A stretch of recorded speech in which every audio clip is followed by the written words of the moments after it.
Pakita natin para dun sa mga bago lang na mga maiinipin, ano? Para maintindihan po ng lahat. Okay, ito po yung last halving cycle. 2018 peak, 2019 bottom, 2020 breakout. Okay, gets? So, ano pong month nag-breakout yung 2020? Ito, halving to, no? 2020 halving. October, November po nag-breakout. Okay, bago tayo nag-parabolic. Okay, so, ganun din po. Ulitin natin.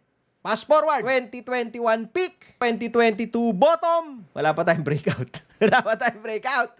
Teka muna, inaantay natin yon. So, ilang months po ito, no? From bottom, yung last cycle natin, that nag-bottom out tayo January 2019, and then we went sideways, okay, hanggang nag-break ng November, almost 2 years, 22 months, di ba? 21, 22 months, alright? So, ito, from our bottom, January 2023, 17 bars pa lang, 17 months pa lang tayo. Alright, so kung nagawin natin 22 bars, okay, nandito po, ayun, November ulit. Eksakto ba? Di ba? O, mga November, October, November. Okay, ganyan po yung dating cycle. So, kung sakasakali man na maaga siya mag-breakout, well and good. Uulitin naman niya yung dati niyang cycle na November, willing to wait kami ni Tito Pogs. Di ba? Steady lang kami rito.